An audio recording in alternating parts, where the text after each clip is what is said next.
Hey, yo, I want to talk about Palworld. Actually, I don't really. Well, I do, I think it's interesting, but I don't want to talk about it here.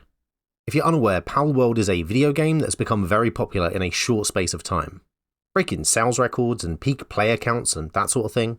But it has also found itself in some gaming headlines recently, because people are accusing the game of stealing from Pokémon.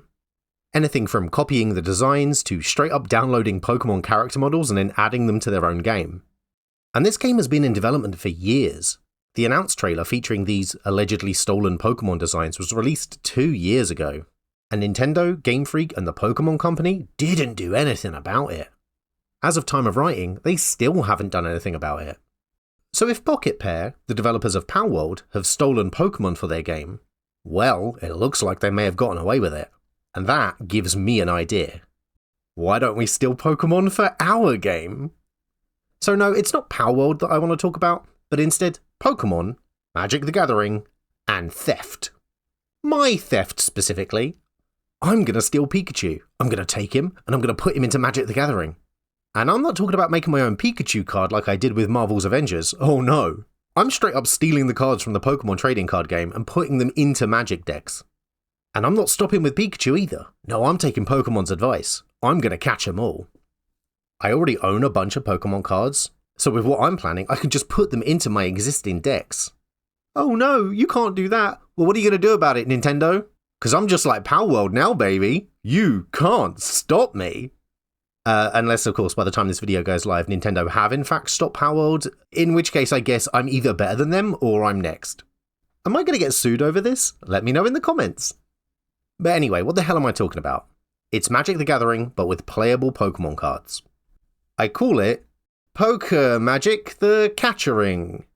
And there's a PDF of the rules available to download for free on my Patreon, link in the description. But stick around for the rest of the video, I'm going to show you how to play.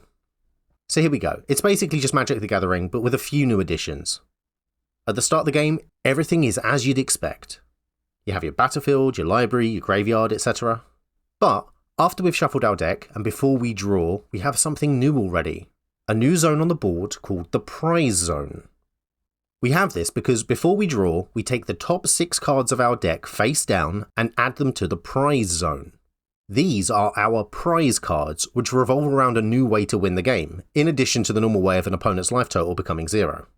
The next thing we do is draw our hand and mulligan like normal. Now for this tutorial, I'm the one that's playing, and I feel like this is a pretty good spread, so I'm going to keep it. After having drawn my hand, you'll notice that the top card of my deck is now a Pokémon card. This is fine, this isn't a serious game, you can use sleeves to hide the card backs if you prefer, but it really doesn't matter, this is just for fun.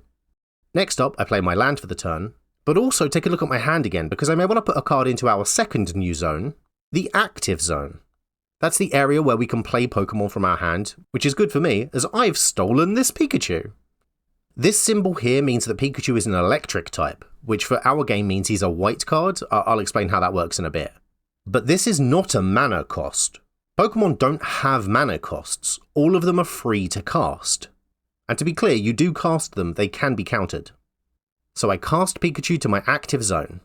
Now, let me explain why I've done that on turn 1. Well, Pikachu here has 70 HP, which leads us nicely to our first major rule of the game.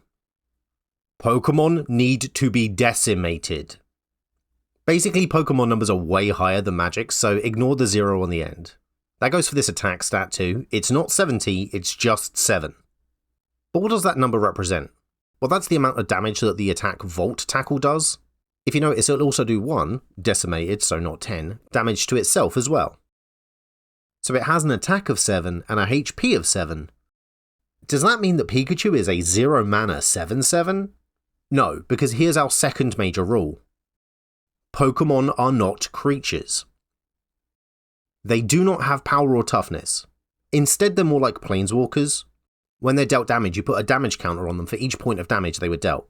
And if they have an equal or greater number of damage counters on them than they have HP, in this instance 7, then they are considered knocked out and sent to the graveyard. But importantly, Pokemon don't die, they can only be knocked out. It's similar in rules function, but it doesn't trigger any effects that happen when something dies, and instead, when a Pokemon is knocked out, the opponent who knocked it out gets to draw one of their prize cards and add it to their hand. The first player to draw all of their prize cards wins. And that's the game. But back to Volt Tackle. If this 7 doesn't represent the card's power, well then what is it? It's an attack that deals 7 damage as if it had 7 power. Pokémon in the active zone can be used to attack, a bit like creatures, however to do so you first need to declare which attack you are using. So for Pikachu here it would either be Volt Tackle or his other attack, Nuzzle. But to be able to declare that attack, you first need to have matched its energy cost, which for Volt Tackle would be 3. So how do you do that? Well, that's where our handy-dandy land energy conversion table that I said I'd explain comes into play. See, each land represents a couple of colours of energy. Lands that produce white mana represent normal energy as well as electric and metal energy. Lands that produce blue mana represent normal energy, water, and... oh, well, I guess that's it for blue mana. There's an odd number of Pokemon energy, so it doesn't quite line up one-to-one. This game is far from perfect. Anyway, lands that produce black mana represent normal energy, dark energy, and psychic energy. Lands that produce red mana represent normal energy, fire energy, and fighting energy. Lands that produce green mana represent normal energy, grass energy, of course, but also fairy energy if you're still playing that. And lands that produce colourless mana represent normal energy only. However, specifically the basic land card Wastes are included here, as Wastes represent double normal energy. So if you play one of these, it doesn't fulfill the requirements of an attack that requires a certain colour energy, but does count as 2 of any other lands for attacks that only need normal energy. Does that make sense? What about lands that produce 2 mana or dual lands? Well, dual lands represent any energy for the colour of mana that they could produce. You get to pick one each time you declare an attack. So for instance, Woodland Cemetery represents normal energy, but also the dark and psychic energy of black, and the grass and fairy energy of green. And you can mix it up, so on one turn you might want this land to fulfill the psychic energy requirement of an attack, but the next turn maybe it's the forest energy requirement of an attack. That means that cards like Noivern here, who have an attack that needs 1 psychic and 1 dark energy, could have both of its energy requirements met by just 2 swamps, one fulfilling the requirement of each energy. Get it? For non-basic lands that produce 2 mana, well, they still just represent a single normal energy just like any other land that produces colourless mana that aren't wastes. Wastes exclusively produce double normal energy. So other cards, even if they produce double mana, still only represent a single normal energy, not double. It's not about how much mana the land produces, but about how many land cards you are using. Wastes are just an exception. So back to Pikachu, and his attack Volt Tackle. Well, that requires 2 electric energy and a normal energy. Okay, so now that he's in the active zone, I want to start attaching land to him as energy. You can attach an energy to any of your Pokemon once per turn, and you do this by using a land from your hand. The land loses its land type and is now treated as an energy for the purposes of the rules, which means it loses all of its other types and abilities. It does not count as playing your land for a turn, and it does not count as a land entering the battlefield.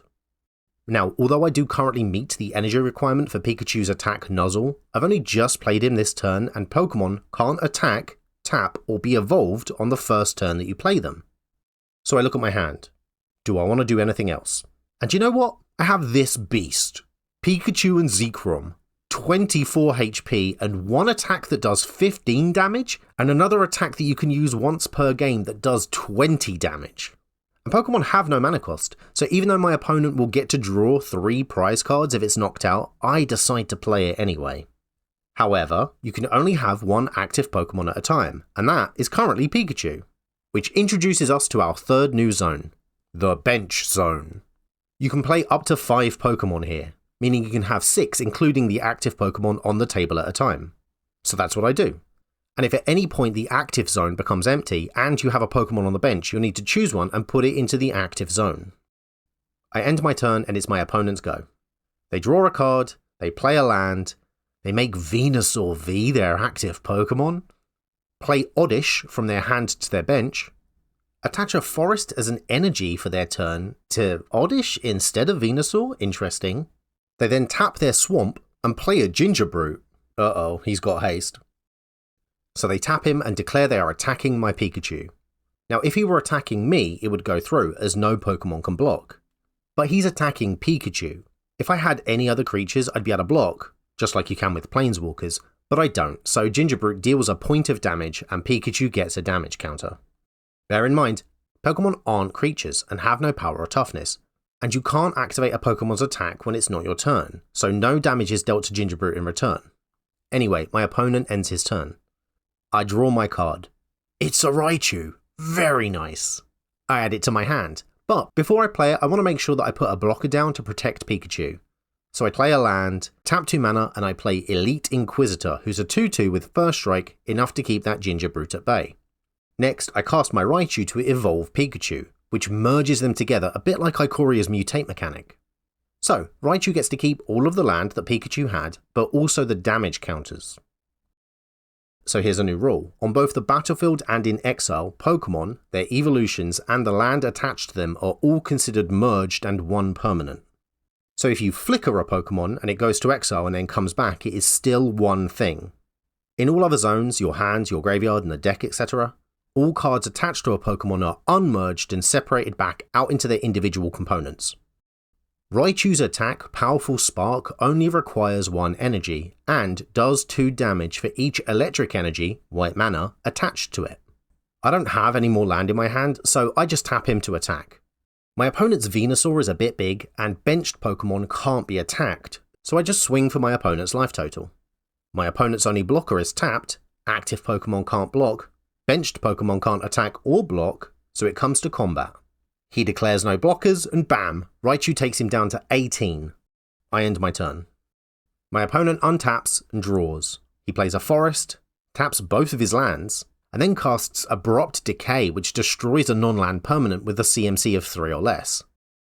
Targeting the Pikachu and Zekrom that I have on my bench, knocking them out and sending them to the graveyard. And because of its tag team rule, my opponent gets to draw 3 of his prize cards. Choosing 2 magic cards, and then a Pokemon card. Jesus, then he plays a Gloom. What fresh hell is this? Gloom's semi-blooming energy ability means that when he plays it to evolve Oddish, he gets to look at the top 3 cards of his deck and attach any number of basic energy, or in our case basic lands, to his Pokemon in any way that he likes. He finds a forest and a swamp and attaches them to Venusaur V, which is enough to pay for its Leaf Drain attack, which deals 5 damage, oh come on. He goes to combat. He taps it, targeting my poor Raichu, which I choose not to block, meaning that Raichu is dealt 5 damage and adds 5 damage counters. It's my go. I untap, I draw, I play a land for the turn, I tap my mana and cast Vanish into Eternity, which exiles a non-land permanent, targeting that goddamn Venusaur V. Now, because it's exiled, or what the Pokemon game calls the Lost Zone, and is not knocked out, I don't actually get to draw any prize cards. But, because my opponent doesn't have an active Pokemon right now, but does have one on the bench, when I move to combat, Gloom has to become his active Pokemon, which means that I can now attack it. And I'm going to. I attach a land to Raichu and swing both him and my Elite Inquisitor, who has Vigilance, into attack. My Raichu has 2 land attached, which means that Powerful Spark will deal 4 damage, and my Inquisitor is a 2/2, so will deal 2 damage. My opponent thinks that's too much though, and chump blocks Raichu with Gingerbrute, meaning Raichu deals 4 damage to Gingerbrute, Gingerbrute deals 1 damage back to Raichu, giving him another damage counter, and my Elite Inquisitor deals 2 damage to Gloom, giving him 2 damage counters. And so on and so forth. I think you get the idea. So yeah, that's Poker Magic the Gathering. If you want to play it yourself, I've poorly written up the rules in a PDF that's free to download on my Patreon, link in the description. But what do you think? Would you play this? Let me know in the comments. Who do you think would have won this match? I reckon I'd have had it. Gloom was on his last legs. Unless it evolved him again next turn, I guess. And do you think Nintendo will come after me for this? I hope not. And if I'm not here next week, you're going to know why. Thank you very much for watching this video, and thank you to my patrons whose names are on screen now.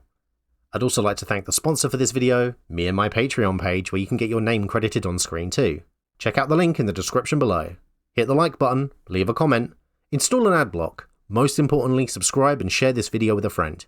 Hit the notification bell and do all those things the algorithm loves. If you agree or disagree with any of my points, or you want to see me do a video on another subject, let me know, and I will see you next time.